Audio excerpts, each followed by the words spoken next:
இன்னைக்கு ரிலாக்ஸ்டாக இருக்க போகிற இடம் எங்கன்னா முடி வெட்ட போகிறேன். பெங்களூரில் நான் ஒரு பொண்ணை லவ் பண்ணேன். லிட்டரலி அந்த பொண்ணு என்ன மொட்டை அடிச்சுட்டு வேறு பொண்ணை வந்து கல்யாணம் போயிடுச்சு. முடி வெட்டுறதுக்கு அம்மா காசு கொடுத்தாங்க. அதை வந்து வச்சு ஐஸ்கிரீம் சாப்பிட்றது, 2 சினிமா 3 சினிமா பார்த்துருது. தெலுங்குல வந்து கிராந்தி குமார் அப்படின்னு ஒரு பெரிய டாக்டர், பூஜைக்கு நல்லா ஸ்மார்ட்டாக போகணும்னு சொல்லி ஷேவ் பண்ணிட்டு போயிட்டேன். அடி செருப்பால நாய அப்படின்னு கத்துறாரு. ஏங்க நான் என்ன பண்ணேன், உனக்கு யாரா ஷேவ் பண்ண சொன்னது, உங்களுக்கு நல்லா இருக்குன்னு சொன்னல. ஷேவ் பண்ணதுக்காக ஒரு படம் போச்சு. இப்போ நான் என்ன பண்ண போறேன்னா வாழ்க்கையை அனுபவிக்க போறேன், வேற லெவலுக்கு போக போறோம்.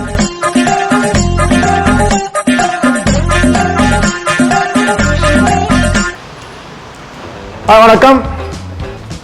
லைஃப்ல ஒர்க் முக்கியம், ஃபேமிலி முக்கியம், என்டர்டெயின்மெண்ட் முக்கியம், ஆனா ரிலாக்ஸேஷன் அதை விட ரொம்ப முக்கியம். இன்னைக்கு நான் ரிலாக்ஸ்டா இருக்க போறேன். இந்த ரிலாக்ஸ்டா இருக்க போற இடம் எங்கன்னா முடி வெட்ட போறேன். அண்ட் இந்த டெய்லர் அண்ட் முடி வெட்டுறது மட்டும் மாற்றவே முடியாது. ஒரு காலத்தில் வந்து ஒரு கடைக்கு போனோம், அந்த சச்சந்து வெட்டினா ஒரு 5 ரூபா கொடுத்தோம், இல்லை 7 ரூபா கொடுத்தோம். அது முடி வெட்டுறது அதுக்காகவே சம்பாதிக்க முடியாது. Additional charges applicable on safety kit. அப்படின்னா சேஃப்டி கிட் பண்ண சேஃப்டி கிட்னா அது என்ன கொந்தளிச்சாதீங்க, என்ன பொறுமையாக கடைப்பிடிங்க.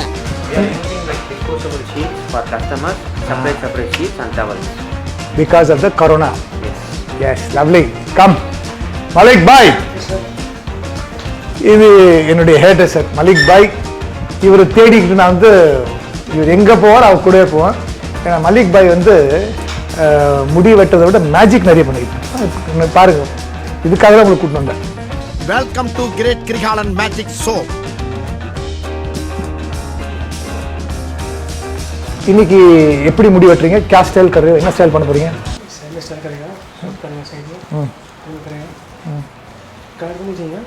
நிறைய பேசிட்டு கடைசியில் வெட்டுறது தான் வெட்டும். எல்லாரும் என்கிட்ட வந்து 2 விஷயத்துல வந்து அட்வைஸ் கேட்பாங்க. ஒன்று வந்து உடம்பு நல்லா வச்சுக்கணும் அப்படின்னு கேட்பாங்க. அண்ட் 2வது வந்து முடி கொட்டுது, முடி கொட்டாமல் இருக்கிறதுக்கு என்ன அப்படின்னு. அதுக்கு சீரியஸாக வந்து நான் நிறைய அட்வைஸ்லாம் கொடுப்பேன். ஒன்று வந்து சாப்பாடு விஷயத்தில் நீங்கள் வந்து கரெக்டாக இருக்கணும், நீங்கள் ஹெல்த்தியாக சாப்பிடணும். ஹெல்த்தியாக சாப்பிட்டீங்கன்னா முடி வந்து கொட்டாது. 2 பாதாம் காலையில் பிரேக்ஃபாஸ்ட்டு சேர்த்துக்கோங்க. சில தலைக்குன்னு சில எக்ஸசைஸ்லாம் இருக்குது. இந்த மாதிரி இதெல்லாம் அப்படி பிடிச்சி விட்றதுக்கு அப்படி பண்ணிங்கன்னா ரீஜுவனேட் ஆகும். இந்த மாதிரி குட்டி குட்டியாக நிறைய டிப்ஸ் கொடுப்பேன். இன்னொரு முக்கியமான டிப் என்னென்னா ரெகுலராக முடி வெட்டுங்க. அது நான் ஐ பிலீவ் இன் தட். இந்த ஒன்றில் கூட இந்த ஹெட் டிப் இருக்குல்ல, அது மட்டும் கட் பண்ணால் அந்த புல் இருக்குல்ல, நீங்கள் வெட்ட வெட்டலாம் அது வளரும்வாங்க. எனக்கு என்னமோ அதில் நம்பிக்கை இருக்குது. ரெகுலராக முடி வெட்டிங்கன்னா முடி வளரும். இந்த தண்ணி வந்து முடியை கெடுக்கும்வாங்க. ஆக்சுவலாக நோ. என்னென்னா என்ன பண்ணணும் நீங்கள் அப்படின்னா, இந்த ஷாம்பு இருக்குல்ல, ஷாம்பு என்ன பண்ணணும், அதுதான் பேக். ஸோ சல்ஃபர் இல்லாத ஷாம்புவை யூஸ் பண்ணுங்கள். அண்ட் நிறைய தண்ணி யூஸ் பண்ணுங்கள். நம்ம சில ஊரில் போனால் தண்ணி வந்து ஒவ்வொரு ஊரில் ஒவ்வொரு சாஃப்டாக இருக்கும், ஹார்டாக இருக்கும். அதுதான் தவிர தண்ணி வந்து முடியை ஒன்றும் பண்ணாது. ரெகுலராக ஆயில் பண்ணணும், மசாஜ் பண்ணணும், இதெல்லாம் பண்ணால் முடி காப்பாற்றிடலாம். உங்களுக்கு நான் ஒரு கதை சொல்கிறேன். பெங்களூரில் நான் ஒரு பொண்ணை லவ் பண்ணேன். எனக்கு அப்போ வயசு நான் ஒரு 18-19 இருக்கும். அண்டு பெங்களூரில் வந்து சிட்டி மார்க்கெட் அப்படின்னு ஒரு சென்டர் இருக்குது. அது பக்கத்தில் வந்து ஒரு பாய் ஒருத்தர் சூப்பராக வெட்டுவாங்க. இந்த பொண்ணை வந்து நான் வந்து சந்திக்கணும்.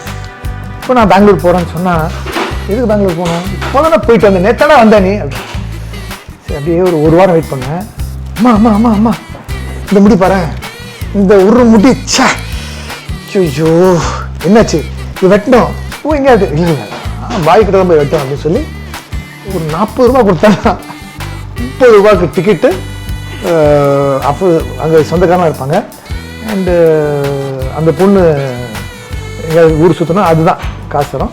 நமக்கு வந்து 40 ரூபா இருந்தால் பெங்களூர் போயிட்டு இருந்தேன் அப்படின்னு மாதத்தில் 3 தடவை போய் முடி வெட்டினா. வெட்டி இப்படி இருந்த முடி த்ரூண்டாயிடுச்சு. கடைசியில் பார்த்தீங்கன்னா நான் மொட்டை ஆகிட்டேன். லிட்டரலி அந்த பொண்ணு என்ன மொட்டை அடிச்சுட்டு வேறு பொண்ணு வந்து கல்யாணம் போயிடுச்சு.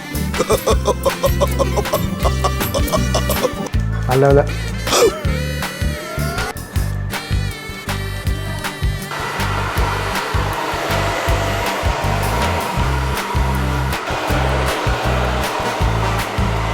இப்போ ஹேர் ட்ரையர் போட்டாங்கன்னா முடி வந்து வெட்டி முடிச்சாச்சு அப்படின்னு நினச்சிங்களா? இல்லை இல்லை, தம்பி வந்து முடி செட் பண்ணிட்டு அதுக்கப்புறம் தான் வெட்டவே ஆரம்பிக்கும்.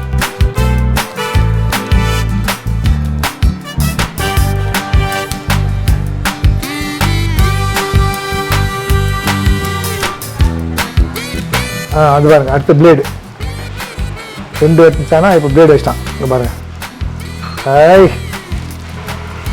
ஒரு பாயிண்டில் சின்ன வயசில் வந்து முடி வெட்டுறதுக்கு அம்மா காசு கொடுத்தாங்க. அதை வந்து வச்சு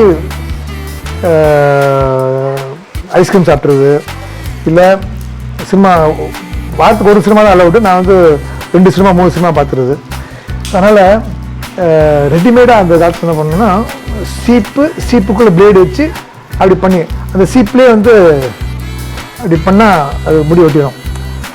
அதே டெக்னிக் தான். ஒரு நாள் அப்படியே பண்ணி ஒரு பக்கம் ஃபுல்லாக சொட்டி ஆயிடுச்சு. சந்தன காற்று அப்படின்னு ஒரு படத்தில் வந்து சாங் மட்டும் ஆடினேன். இப்போ என்ன ஆகுது, தெலுங்குல வந்து கிராந்தி குமார் அப்படின்னு ஒரு பெரிய டேரக்டர், அவர் என்ன பண்ணுறாரு, இப்போ ஏதாவது ஒரு தமிழ் படம் பார்க்கலாம் போய் எடுத்தாரு. அப்போ வந்து விசிஆர் விசிபி இருந்து அந்த வீடியோ கேசட் வந்து வீடியோ லைப்ரரி வந்து அவருடைய அசிஸ்டன்ட் அமைச்சு அது வர வைக்கிறாரு. சந்தன காற்று வந்து யார் என்ன பண்ணியிருக்காங்க, யாரும் வந்து படத்தை வந்து அந்த சாங் இருக்குல்ல அது வரைக்கும் பார்த்து ஸ்டாப் பண்ணிட்டாங்க. ஸோ இவர் என்ன பண்ணுறாரு, அந்த கேசட் போட்ட உடனே அந்த சாங் ஸ்டார்ட் ஆகுது. நான் டங்குன்னு ஆடுறேன்னா, இந்த பையன் யார் நல்லா ஆடுறானே அப்படின்னு சொல்லி அப்புறம் அந்த ஆஃபீஸுக்கு ஃபோன் பண்ணி, ஆமாங்க அந்த பையன் வந்து என் நம்பர் வாங்கி கூப்பிட்டு, சந்தன காற்று அந்த சாங் பார்த்தேன், சரி நம்ம ஏதோ சாங் தான் ஆட கூப்பிட்றாங்க போயிருக்கு அப்படின்னு சொல்லி வந்து, அப்படியா சார் நான் ஒரு படம் பண்ணுறேன், அதில் வந்து அவங்க ஊரில் வந்து தெலுங்குல பெரிய ஆக்டர் யார் அப்படின்னா நாகேஸ்வரன் சார், அக்னி நாகேஸ்வரன். அவர் வந்து அவருக்கு 2 பேர பசங்க அண்ட் அவங்களுக்குள்ள ஒரு லவ், அதான் பேர பசங்க, இந்த சொந்தக்கார பசங்க, ஒரு லவ் ஸ்டோரி, தாத்தா அவங்களுடைய இந்த சொந்தக்கார பசங்க, அந்த மாதிரி ஒரு கதை பண்ணி ஒரு படம் பண்ணுறேன். அது ஒரு பையன் ஹீரோ கேரக்டர், நீங்கள் தான் ஹீரோவா sir? Super sir. Screen test, photo test எடுத்தாங்க. ஒரு புது பொண்ணு ஒருத்தி, அவள் தான் ஹீரோனா பண்ணுறா அப்படின்னு குண்டா ஒரு பொண்ணு வந்துச்சு. அவன் பேர் வந்து மீனா, நம்ம மீனா இன்னைக்கு சூப்பர் ஸ்டாராக இருக்காங்க. அவங்க வந்து அதுக்கு டெஸ்ட்டு, இங்கே 2 பேர் நிற்க வச்சு வயலின் வாசிக்கிற மாதிரி இல்லை ஃபோட்டோ ஷூட்டெலாம் எடுத்தோம், டெஸ்ட்டாக இருக்கும். அடுத்து என்னாச்சு, 10 நாள் கழிச்சு நான் என்ன பண்ணேன், டேரக்டர் வந்து வேறு எதுவும் கூப்பிட்டு விட்டாங்க ஆஃபீஸில். மறுபடியும் போகும்போது நான் 10 நாள் ஷூட்டிங்கில் வேலை இல்லை அப்படின்ட்டு லைட்டாக தாடி வளர்ந்துருது, அப்படியே போயிட்டேன். எல்லாம் கேட்டால் சொல்லிக்கலாம் சார். ஒரு நகை வெட்டிகிட்டு இருந்தார், கேட்குறா சார் ఎందుకు షేవ్ చేయలేదు, எதுக்குடா ஷேவ் பண்ணல? இல்லை சார் ஷூட்டிங் ஒன்றும் இல்லை, ஷேவ் பண்ணால் ஸ்கின் ரஃப் ஆகுது, ஒரு மாதிரி அலர்ஜி மாதிரி ஆகுது, அதனால் ஷேவ் பண்ணல. இல்லை பட் இது நல்லா இருக்கே உனக்கு தாடியோட. அப்படியா சார், தேங்க்யூ சார். இப்போது அடுத்த வாரம் வந்து பூஜை. நான் இங்கேருந்து ஹைதராபாத்துக்கு ட்ரெயினில் போனேன் சார். போய் இறங்கணுன்னு நான் என்ன பண்ணிட்டேன், பூஜைக்கு நல்லா ஸ்மார்ட்டாக போகணும்னு சொல்லி ஷேவ் பண்ணிட்டு போயிட்டேன். அடி செருப்பல நாய அப்படின்னு கத்துறாரு. யாரை கூப்பிட்றாரு? உங்களை தான் சார். ஏங்க நான் என்ன பண்ணேன், கொண்டு போய் உட்காரிச்சிட்டாங்க. பூஜைலாம் கூப்பிட்டு, உனக்கு யாரா ஷேவ் பண்ண சொன்னது?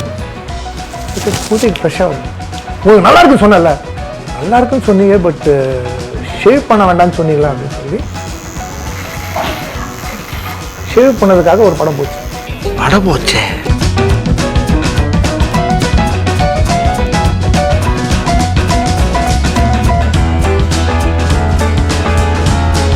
இப்போ நான் என்ன பண்ண போகிறேன்னா, வாழ்க்கையை அனுபவிக்க போகிறேன், வேறு லெவலுக்கு போக போகிறோம். ஒன்றும் இல்லைங்க, தலைக்கு மசாஜ் பண்ண போகிறாங்க. அதனால் நீங்கள் சந்தோஷமாக இருங்க, இதை பற்றியும் கவலைப்படாதீங்க. அட் எண்ட் ஆஃப் த டே எல்லாம் நல்லபடியாக தான் முடியும், நல்லா தான் அமையும். So thank you for your love, thank you for your support. Bye.